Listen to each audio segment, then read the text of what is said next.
ನನ್ನ ಯಾಕೆ ಹೀಗೆ ಹಿಡ್ಕೊಂಡಿದ್ದೀರಾ? ಸಾಯಕ್ಕೆ ಬಂದಿದ್ದೀನಿ ಅನ್ಕೊಂಡ್ರಾ? ಸಾಯಷ್ಟು ಹೇಡಿಯಲ್ಲ ಇಲ್ಲಿಲ್ಲ.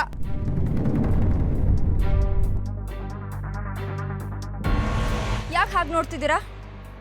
ನಾನು ನಿಮ್ಗೆ ಅವತ್ತೇ ಹೇಳ್ದೆ ತಾನೆ, ನೀವು ಕೊಟ್ಟಿರೋ ರಿಂಗ್ನ ನನ್ನಿಂದ ಕಾಪಾಡ್ಕೊಳಕ್ಕಾಗಲ್ಲ, ನಂಗೆ ಅಷ್ಟು ಜವಾಬ್ದಾರಿ ಇಲ್ಲ, ನನ್ನಿಂದ ಆಗೋದೆಲ್ಲ ಬರೀ ಎಡ್ವಟ್ಗಳೇ ಅಂತ. ಅಷ್ಟೆಲ್ಲ ಹೇಳಿದ್ರು ನೀವು ಆ ರಿಂಗ್ ಕೊಟ್ಟು ಅದು ಕಳೆದೋಗಿದ್ದಕ್ಕೆ ನೀವೆಲ್ಲರೂ ಸೇರ್ಕೊಂಡು ನಮ್ಮ ಮನೆಯವ್ರನ್ನ ಅವಮಾನ ಮಾಡ್ತಿದ್ದೀರಾ. ಅಷ್ಟಕ್ಕೂ ಆ ರಿಂಗ್ ಕಳೆದೋಗಿರೋದು ನನ್ನಿಂದ ತಾನೆ. ನನಗೇನು ಬೇಕಾದರೂ ಅನ್ನಿ, ನಾನು ಸಹಿಸ್ಕೋತೀನಿ. ಆದರೆ ನಮ್ಮ ಅಪ್ಪ ಅಮ್ಮಂಗೆ ಏನಾದರೂ ಅಂದರೆ ನಾನು ಸಹಿಸ್ಕೊಳಲ್ಲ. ಇಷ್ಟಕ್ಕೂ ಆ ರಿಂಗ್ನ ಕಳ್ಕೊಂಡಿದ್ದು ನಾನು ಮಾಡಿದ ತಪ್ಪನ್ನೋದಾದ್ರೆ, ಆ ರಿಂಗ್ನ ನನಗೆ ಕಾಪಾಡ್ಕೊಳ್ಳೋಕೆ ಕೊಟ್ಟಿದ್ದು ನೀವು ಮಾಡಿದ ದೊಡ್ಡ ತಪ್ಪೆ. ಹಡ್ಗಿನ ಮೇಲೆ ಹೊರಿಸ್ಬೇಕಾಗಿರೋ ಭಾರನ ಪೇಪರ್ ದೋಣಿ ಮೇಲೆ ಹೊರಿಸಿದ್ರೆ ಅದು ಮುಳ್ದೇ ಇರುತ್ತಾ? ನೀವು ಕೊಟ್ಟಿರೋ ರಿಂಗ್ನ ನಿಮ್ಮಿಂದ ಕಾಪಾಡ್ಕೊಳಕ್ಕಾಗಿಲ್ಲ ಅಂದಮೇಲೆ ಇಂಥ ದೊಡ್ಡ ಮನೆ ಜವಾಬ್ದಾರಿನ ಕಾಪಾಡ್ಕೊಳಕ್ಕಾಗುತ್ತಾ? ಸಾಧ್ಯನೇ ಇಲ್ಲ. ನಾನು ಮುಳುಗೋದಲ್ಲದೆ ಮನೇನೂ ಮುಳುಗಿಸ್ಬಿಡ್ತೀನಿ ಅಷ್ಟೇ. ಪ್ಲೀಸ್ ಅರ್ಥ ಮಾಡ್ಕೊಳ್ಳಿ, ನೀವು ಪರ್ಫೆಕ್ಟು, ನಾನು ಎಡವಟ್ಟು. ಯಾವ ಆ್ಯಂಗಲಿಂದನೂ ನಾನು ನಿಮಗೆ ಸೂಟ್ ಆಗಲ್ಲ. ನಾನು ಬಿಟ್ಬಿಡಿ.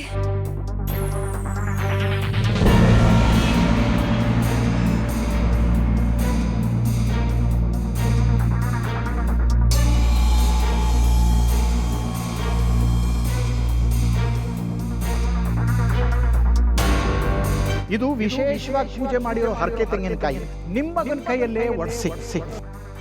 ಎಲ್ಲ ಭಗವಂತನ ಕೃಪೆ. ನಾನು ಹೇಳಿದ್ನಲ್ಲ, ಅವನ ಸನ್ನಿಧಾನದಲ್ಲೇ ಫಲ ಕೊಡ್ತಾನೆ ಅಂತ. ಮನೆ ಮಹಾಲಕ್ಷ್ಮಿ ಹೆಜ್ಜೆ ಇಟ್ಕೊಂಡು ಬಂದಾಗಾಯ್ತು.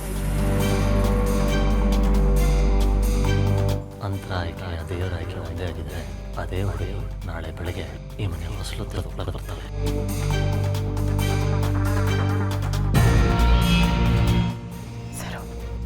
ಶ್ವೇತಾ ಆಚೆ ಕಾಯ್ತಿದ್ದಾಳೆ. ಏಜೆ ಬಂದು ಲೀಲನ್ ಕುತ್ಕೆ ಹಿಡಿದು ಆಚೆ ಹಾಕ್ತಿದ್ದಾಗೆ ಶ್ವೇತನ್ ಕರ್ಕೊಂಡು ಮುಂದೆ ಏಜೆ ಒಂದೇ ನಿಲ್ಸೋಣ. ಸೂಪರ್. ಏಜೆ ಲೀಲಾ ಕುತ್ಕೆ ಹಿಡ್ದು ಆಚೆ ತಳ್ತಾರೆ, ಶ್ವೇತಾ ಕುತ್ಕೆ ತಾಳಿ ಕಟ್ತಾರೆ. ಈ ಎರಡೂ ಸೀನ್ ಹಾಗೆ ನನ್ನ ಕಣ್ಮುಂದೆ ಬರ್ತಾ ಇದೆ. ಆ ಟೈಮ್ ಎಷ್ಟೊತ್ತಿಗೆ ಬರುತ್ತೋ ಕಾಯ್ತಾ ಇದ್ದೀನಿ ನಾನು. Very soon. ಈ ಮನೆಗೆ ಸೊಸೆಯಾಗಿ ಬರೋ ಅರ್ಹತೆನೂ ನಂಗಿಲ್ಲ ಅಂತ ಆಸೆನೂ ನಂಗಿಲ್ಲ. ಇಷ್ಟೆಲ್ಲ ಆದರೂ ನಾನು ಯಾಕೆ ಸುಮ್ಮನಿದ್ದೆ ಗೊತ್ತಾ? ನಾನು ಕೊಟ್ಟಿರೋ ಮಾತಿಗೋಸ್ಕರ. ನಿಮ್ಮಿಂದ ನನ್ನ ತಂಗಿ ಜೀವನ ಉಳಿತು ಅನ್ನೋ ಋಣಕ್ಕೋಸ್ಕರ. ಎಲ್ಲರೂ ನಾನು ಎಡವ್ತೀನಿ ಅಂತ ಹೇಳ್ತಿರ್ತಾರೆ, ಆದರೆ ಈ ವಿಷಯದಲ್ಲಿ ನಾನು ಮಾತ್ರ ಅಲ್ಲ, ನನ್ನನ್ನು ಸೆಲೆಕ್ಟ್ ಮಾಡಿ ನೀವು ಎಡವಿದ್ದೀರಾ. ಒಂದು ಅರ್ಥ ಮಾಡ್ಕೊಳ್ಳಿ, ನಿಮ್ಮ ಎಕ್ಸ್ಪೆಕ್ಟೇಷನ್ ತಕ್ಕನಾಗಿರೋಕ್ಕಾಗಲ್ಲ. ಈ ಮನೆ ಜವಾಬ್ದಾರಿನ ನಿಭಾಯಿಸೋಕ್ಕಾಗಲ್ಲ. ನಿಮ್ಮ ಪ್ರೆಸ್ಟೀಜ್ ತಕ್ಕನಾಗಿರೋಕ್ಕಾಗಲ್ಲ. ನಿಮ್ಮ ಥರ ಪರ್ಫೆಕ್ಟಾಗಿರೋಕ್ಕೆ ನನ್ನಿಂದ ಆಗಲ್ಲ ಆಗಲ್ಲ ಆಗಲ್ಲ.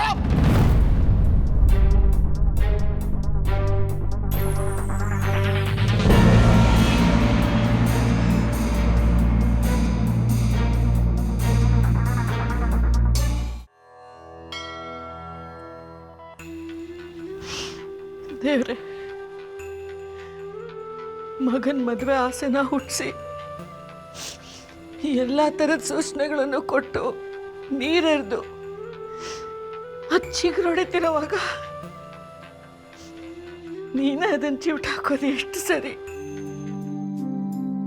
ಯಾಕೆ ಹೀಗೆಲ್ಲ ಆಗ್ತಿದೆ?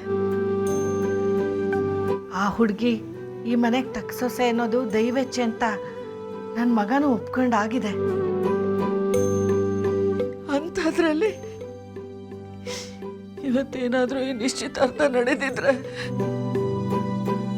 ನನ್ನ ಮಗ ಮದುವೆ ವಿಚಾರದಲ್ಲಿ ಇನ್ಯಾವತ್ತೂ ನಮ್ಮ ಮಾತು ಕೇಳೋದಿಲ್ಲ. ಹಕ್ಕಿಗೆ ರೆಕ್ಕೆ ಬೆಲ್ತು, ಇನ್ನೇನದು ಹಾರಬೇಕು ಅನ್ನೋವಾಗ ಆ ರೆಕ್ಕೆ ಮುರಿಬೇಡ ತಂದೆ. ಅವರಿಬ್ಬರನ್ನು ಇಲ್ಲಿವರೆಗೂ ಜೊತೆ ಮಾಡ್ತಂದಿದೀಯಾ? ಅವರಿಬ್ರು ಇಡೀ ಜೀವನ ಒಂದಾಗಿರೋದನ್ನ ನೋಡ್ಬೇಕು ಅನ್ನೋದು ನನ್ನ ಆಸೆ. ನನ್ನ ಆಸೆ ನೆರವೇರುತ್ತಾ ತಂದೆ? ಆ ಹುಡುಗಿ ನಮ್ಮನೆ ಸೊಸೆಯಾಗಿ ಬರ್ತಾಳ? ಇದಕ್ಕೆಲ್ಲ ನೀನೇ ಉತ್ತರ ಕೊಡಬೇಕು ತಂದೆ.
ಗೊತ್ತು ದೇವ್ರೆ,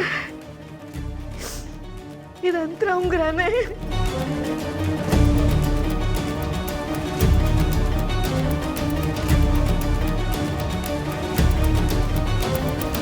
ಹೌದು,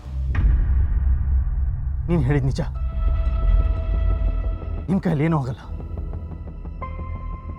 ನನ್ನ ಪ್ರಾಣಕ್ಕೆ ಪ್ರಾಣ ಆಗಿದ್ದ ಉಂಗುರನ ಕಳ್ಕೊಂಡ್ ಬಂದಿದ್ಯಾ ಅಂದಮೇಲೆ ಈ ಮನೆ ಘನತೆಯನ್ನು ಕಾಪಾಡ್ತೀಯ ಅಂತ ನಾನು ನಂಬ್ಕೊಂಡ್ರೆ ಅದು ನನ್ನ ತಪ್ಪಾಗತ್ತೆ. ಆದರೆ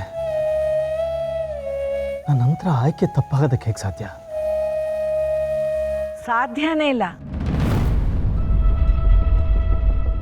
ಅಂತರ ಆಯ್ಕೆ ಆಗಲಿ, ನನ್ನ ನಂಬಿಕೆ ಆಗಲಿ ತಪ್ಪಾಗಕ್ಕೆ ಸಾಧ್ಯನೇ ಇಲ್ಲ. ಅಮ್ಮ,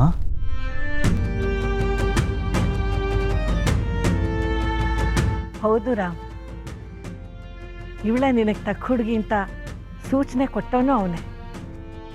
ಈಗ ಈ ಥರದೊಂದು ಪರೀಕ್ಷೆ ಇಟ್ಟಿರೋನು ಅವನೇ.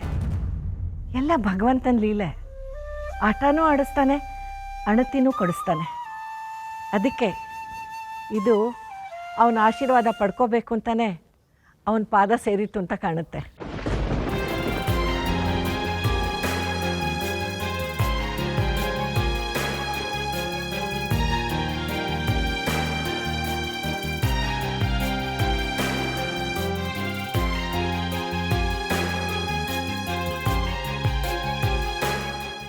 ಅಜ್ಜಿ, ಈ ರಿಂಗ್ ನಿಮ್ಮ ಹತ್ರ ಹೇಗೆ ಬಂತು? ಅಮ್ಮ, ಇದು ಕೆಲವು ಪ್ರಶ್ನೆಗಳಿಗೆ ಉತ್ತರನೇ ಸಿಗೋದಿಲ್ಲ. ಎಲ್ಲ ಭಗವಂತನ ಲೀಲೆ ಅಂತ ಅಂದ್ಕೋಬೇಕು. ನೀವಿಬ್ರು ಹತ್ರ ಆಗೋದಿಕ್ಕೆ ಆ ಭಗವಂತನ ಆಜ್ಞೆ, ಆಶೀರ್ವಾದ ಎರಡೂ ಸಿಕ್ಕಾಯ್ತು. ಗಾಳಿ ನಮ್ಮ ಕಣ್ಣು ಕಾಣೋದಿಲ್ಲ, ಆದರೂ ಅದನ್ನು ನಾವು ಉಸಿರಾಡ್ತಿದ್ದೀವಿ, ಅದರಿಂದ ಬದುಕ್ತಾ ಇದ್ದೀವಿ. ಹಾಗೆ ಭಗವಂತನ ಲೀಲೇನು ಅಂತಾನೆ ಅಂದ್ಕೋಬೇಕು. ಅದು ಯಾಕಾಯ್ತು, ಹೇಗಾಯ್ತು, ಏನಾಯ್ತು ಅದ್ಯಾವುದು ತಿಳಿದೇ ಹೋದರೂ ಆಗ್ತಿರೋದೆಲ್ಲ ನಮ್ಮ ಒಳ್ಳೇದಕ್ಕೆ ಅಂತ ನಂಬ್ಕೊಂಡು ಬದುಕಬೇಕು.